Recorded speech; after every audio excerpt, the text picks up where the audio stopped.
The last days before the election. Is Michigan back in play? Candidates are heading here. Plus the polls, who do voters trust? The impact of the top of the ticket on the rest of the races in our state, and what happens next Wednesday morning. We'll catch up on a few headlines too, so stay put. MiWeek starts right now. Business Leaders for Michigan, a supporter of Detroit Public Television, announces their 5th annual Michigan CEO Summit on November 10th at the Westin Book Cadillac. Learn and share proven ideas and inspiration on business, the digital marketplace, and Michigan's economic growth with top executives. A great lineup of speakers, networking opportunities, and creative inspiration. For more information on the Business Leaders for Michigan CEO Summit, go to businessleadersformichigan.com/events. Funding is also provided by Delta.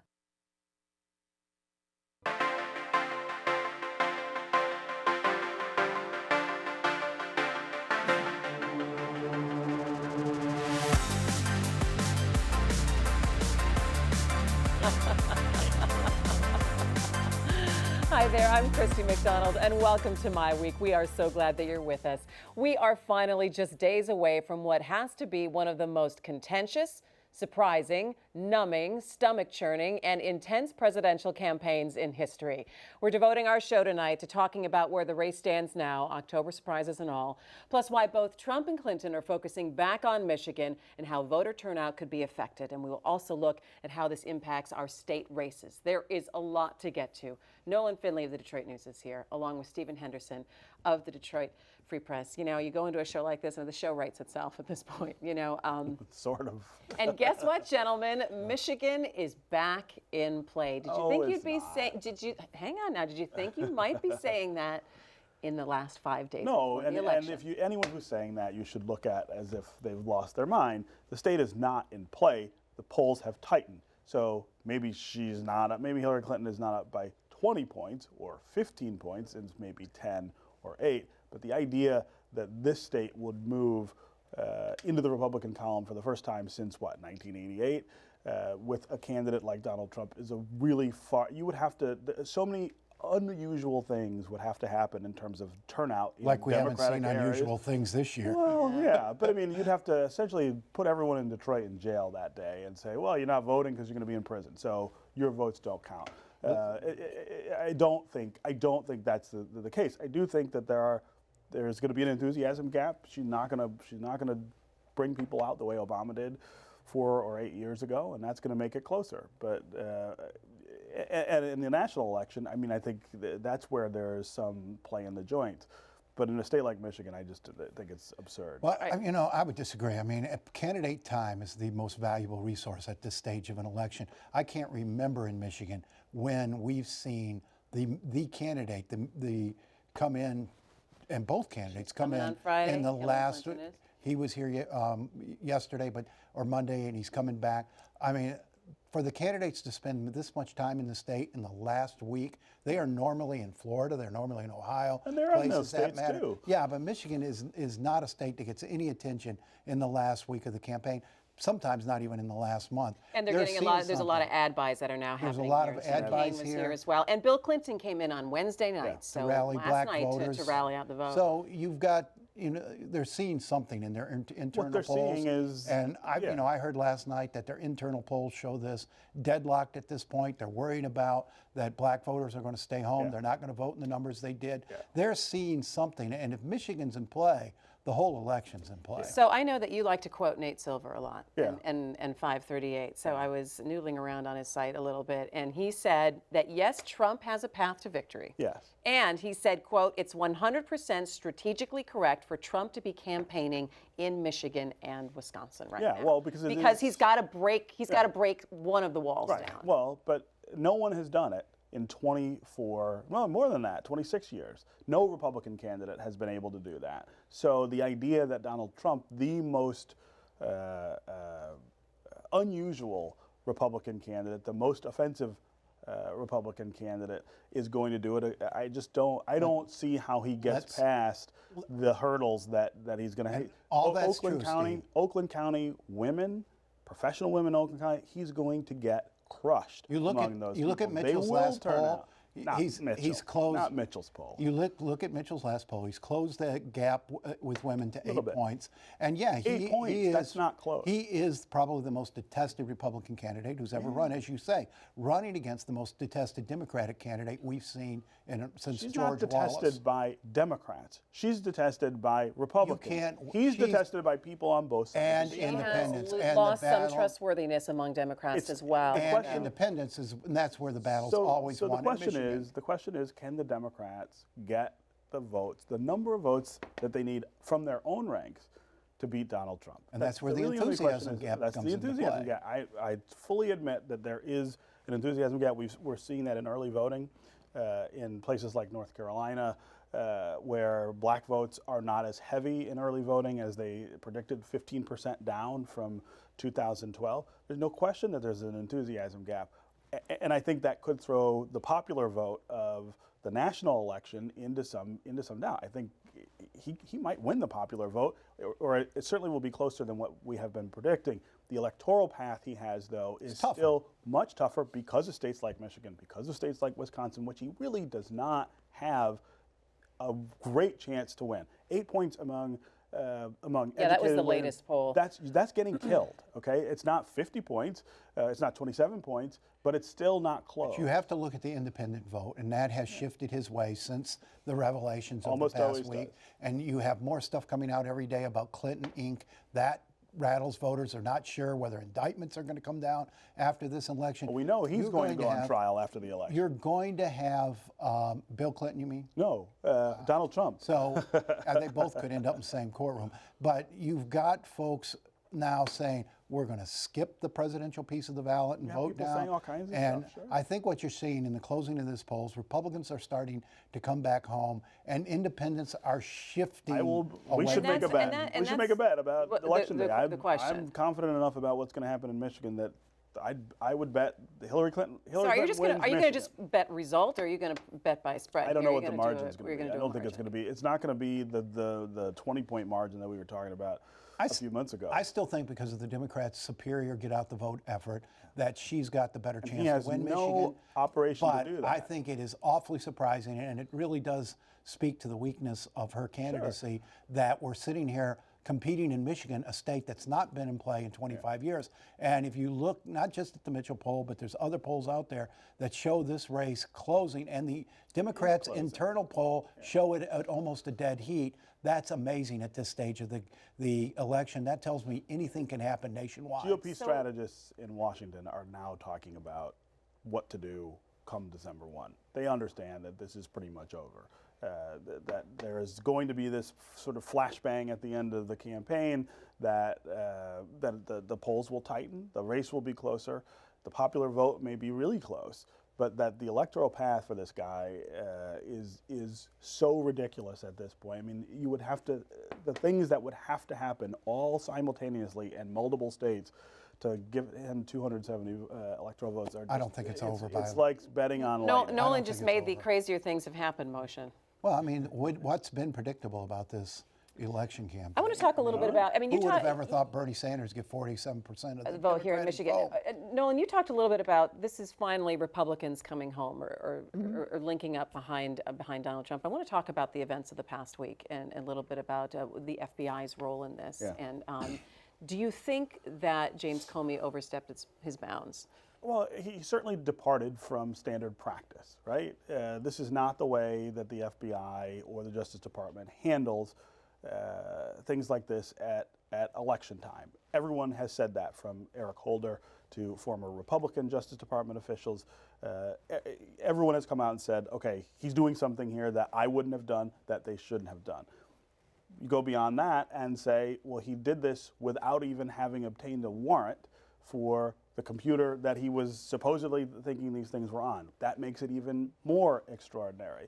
You move beyond that to the idea that he can't really say what it is he thinks might be in these emails that implicates Hillary Clinton.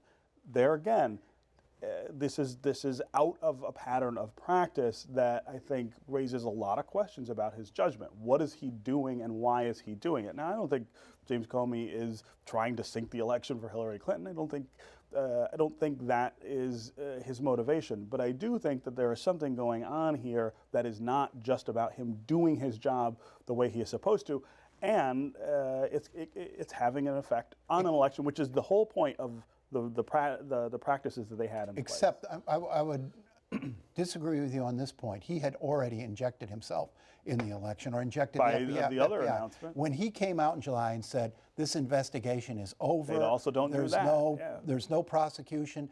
At that point, from that point on, she was able to campaign and say the investigation's over. I've been cleared. He had, if he was reopening the investigation after saying it was over, he had an obligation to tell the American people that. He had an obligation to follow up. Voters have a right to know that, and I think transparency is always the best policy. He should have, I think, and I think most Republicans agree, and the Congress agrees, he should have said, we really don't know what we have. We haven't looked at the emails, but I think it was appropriate to say, after saying it was closed, to say it's reopened. But the reason That's to not material say information anything, but the reason to not say anything is the substantive reason, which is that you have no idea what it is you're even looking for. That doesn't rise to the level of the same kind of investigation that you had into the principal emails. You don't know, and he doesn't know. You don't know. But if you've said the investigation is closed and now it's reopened, you have an obligation. Voters have a right to know that. I think it plays also into the simplistic narrative that we can't trust anything happening in government now, and now we can't trust the FBI, that's and simplistic. that everything is rigged. simplistic. Well, It's but I proven. think is it really proven? I don't know.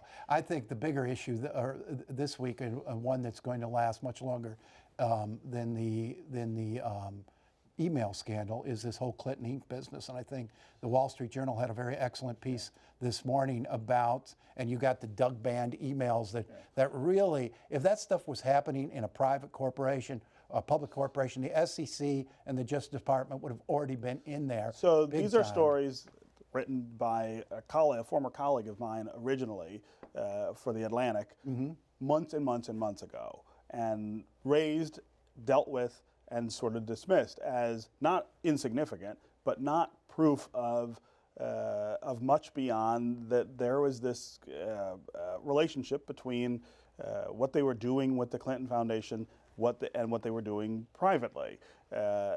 Again, there's an effort to make more of all of these Except things now, than what they Steve, actually are. Now, Steve, you have the emails sort of taking this to a new level, and Doug Band almost boasting about a money laundering scheme where we take money from here, put it here, and then out it goes into Bill Clinton's pockets. I think this is serious business and something they're going to be dealing with for a long time. It may. All right, I want to bring this back around to, because we have talked about how things are tightening here in Michigan with the presidential race. We've talked so much this election season about what could happen at the top of the ticket, how that affects and impacts all of the races there on down. So let's talk a little bit about the congressional races.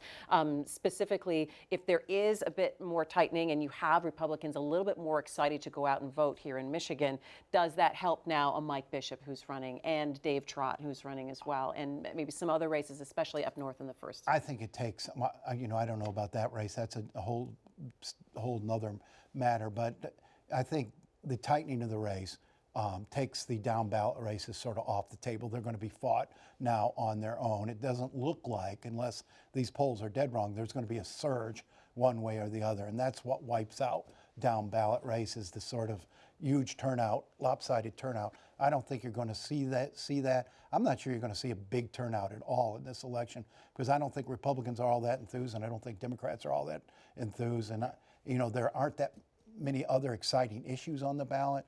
There's no Senate race. I got that on my list to talk about. We've got school board in Detroit. There's no like big state ballot proposals that get people all fired up. So I'm not sure we're going to see a big turnout in Michigan. We're not going to see a huge turnout, but the lopsidedness of the Get Out the Vote organization is what will matter on Election Day. Donald Trump has spent no time building a Get Out the Vote organization. He has not had the help of the Republican Party to build one, and so getting his voters to the polls is going to have to happen organically.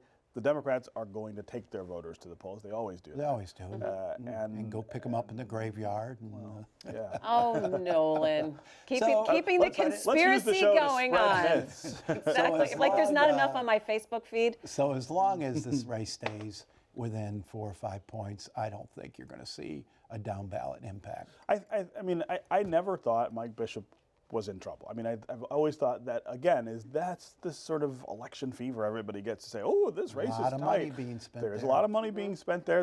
What they sense is an opportunity, but the polls never showed Susanna Shkreli with an advantage in Yeah, but that nobody's race. really It polled showed that except for the candidates themselves, Yeah, and you but can't it's always showing trust that those. it's showing that she's got a better chance than she ordinarily would. I don't think Mike Bishop. That was back when it was a 12 and 13 point I don't think lead he for loses Clinton in that the race. state. I think the 7th I don't probably either. stays Republican because of the way it's drawn. I think the 1st probably goes Democratic because of So do I. the particulars of that race and the But candidate. that's an independent race. That's not different, sure. tied to the presidential race. I think And the Democrats will pick up. They've got their own They will issues pick up up some there. House seats in Michigan. I don't know that they get beyond 58. I mean, I getting think- the Republican majority down to 58. And that that's was what, gonna yeah, be that's what I true want to regardless of specifically the ask about, presidential because the race. Democrats have been trying to pour some money. They're trying to, they've Yeah. got a tip, 9? They gotta You take know, here's 9 the seats. dynamic in the House race. You had a lot of Democratic House seats go Republican in 2010. Yeah. Now those seats are term limited, so Right. you've got all new candidates in, and I would expect some sort of normalization of It'll be closer. the makeup. It's going to be a tighter House. I think Republicans keep control.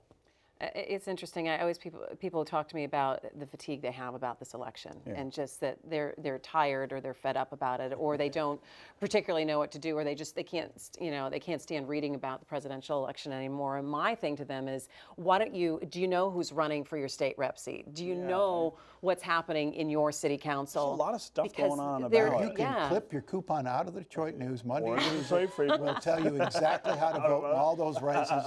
Not You exactly don't how to even vote, have but to at least think just about it. learn about Ours is hyper local, like actually- what's happening Ours is actually actually right presented in your in a district. little easier fashion. We put a little dotted line around it. Are and you a little kidding me? scissor Are you graphic kidding me? so that you know. Let's not distort. Are you kidding me? We have little scissors, and it's online. You can get it on Right, your you cell can phone. do it on your cell You phone. could take Is a there an app? selfie. Is there an app? You could take a selfie No, with you it. can't. No, you can't. That's not legal anymore. That's not They legal, said you Justin cannot do Timberlake. that. Okay, you cannot do that in the. I have been taking campaign selfies, voting selfies God, for years. you take and selfies of putting them everything on- you putting them do. on While Facebook. you're actually voting, or afterwards, you took a picture of yourself with the "I voted" sticker. No. I take a picture of the ballot a lot of the time. you're I the- didn't know it was against the law. Well, no, I didn't know. You're the but I most used to. documented person in Ooh, America. that's edgy. That's Now they're not edgy going to stuff. count my vote. See?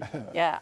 Hey, anything to do? I mean, I know that you guys had some different endorsements in terms of the Oakland County execs race.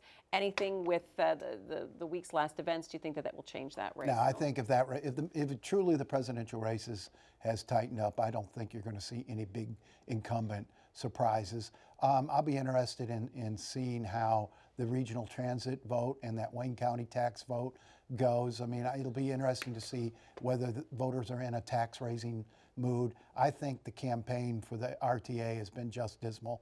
I don't think the ads have been all that effective in building a broad case for this. So it'll be interesting to see if they can prevail. I'm pretty sure RTA passes because it's a majority of the region. It's not county by county.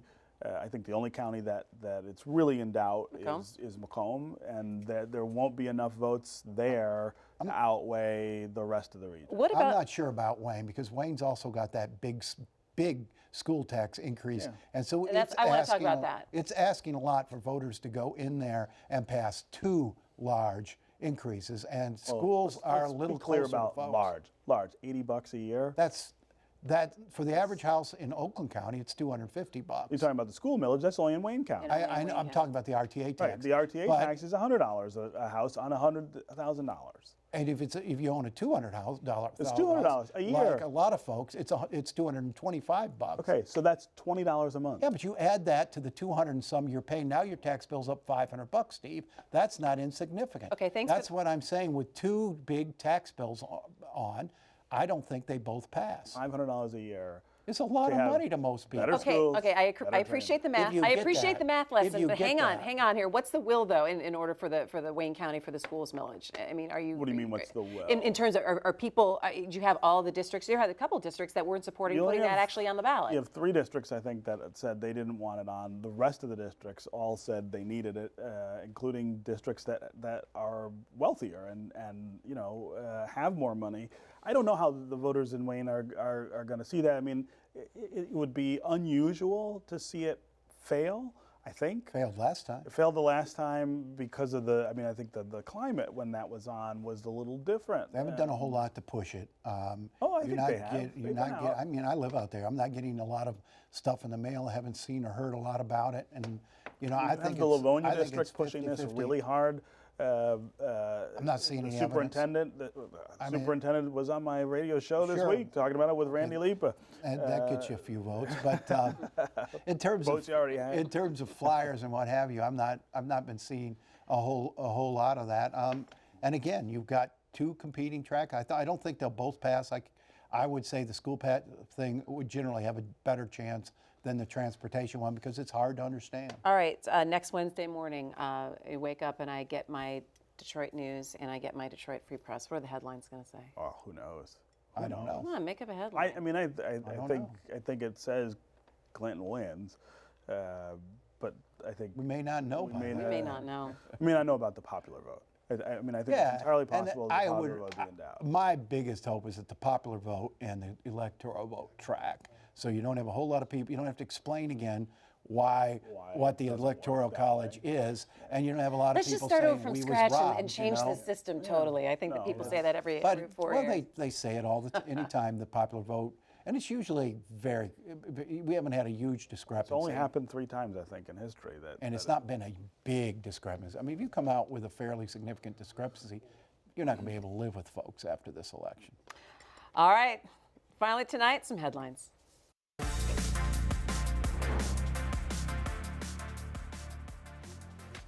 You brought a headline? Of course it did. I'm so impressed. Hey, but I wanted to talk about it. It's a headline that's been actually percolating for over a week or so, and we have not been able to have a chance to talk about it, is the suspension of the demolitions through the land bank for 2 months, and the fact that we didn't know about it until it was back on again, nothing to see here.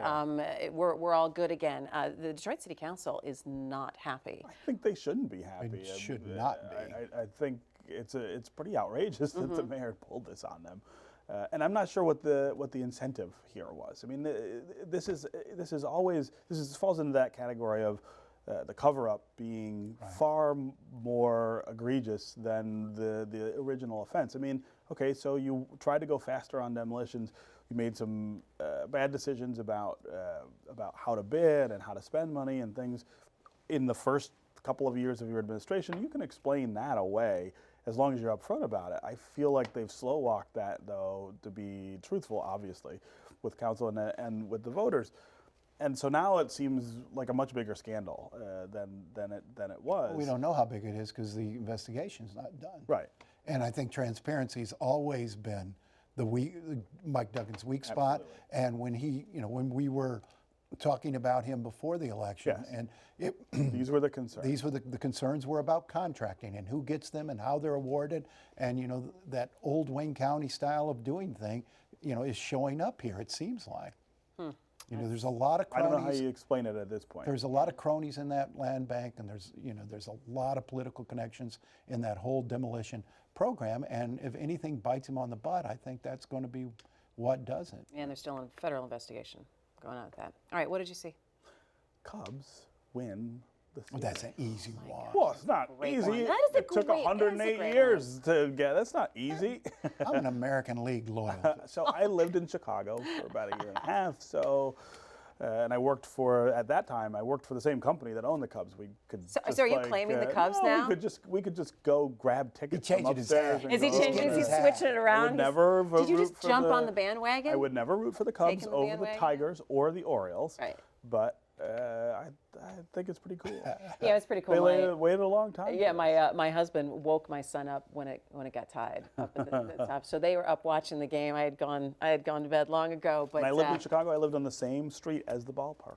There you go. Oh, there you go. Nolan, you got 40 seconds. You got something interesting. Well, I thought it was interesting. It looks like a federal judge is going to reduce Kwame Kilpatrick's financial obligation to the city from $4 million to a little over $1 million. You didn't know this is a Kwame Kilpatrick free zone here this year? And I'm just thinking, $1 million, $4 million. I mean, doesn't what's have really any, the he's difference not if you're gonna sitting pay in it. jail not being able to make any money? Well, which is another issue, right? Yeah. How long should he be in jail? Well, I think there's an interesting question about There's that. You a don't think he's gonna petition to get pardoned? pardon him. Do you think that's got any chance? I don't think he gets pardoned, but I do think his sentence raises questions about the sentencing that we have. I mean, the judge didn't have much choice given the guidelines. And the guidelines Can't be call reduced now, for- though, right? I don't think so. There's no Without a avenue. pardon. He's going to sit there. The world turns. All right, well, that is going to do it for our show. We want to remind you that Monday night at 7 p.m., we'll have a MiWeek election special live from Detroit. It is all the last-minute analysis on not only the presidential race and where Michigan stands, but important ballot proposals, the Detroit School Board election.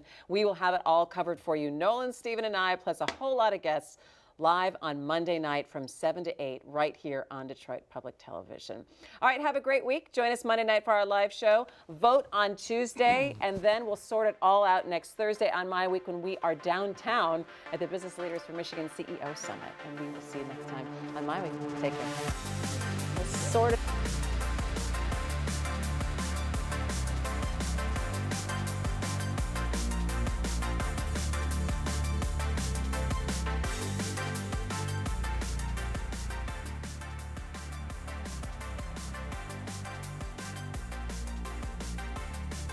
Did you know Gordon Food Service was started by a 23-year-old entrepreneur as a butter and egg delivery business more than a century ago?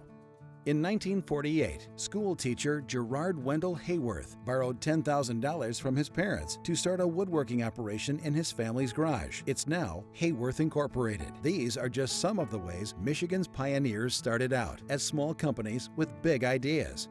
We are Business Leaders for Michigan. We are committed to making Michigan a top 10 state for jobs, personal income, and a healthy economy. Funding is also provided by Delta. I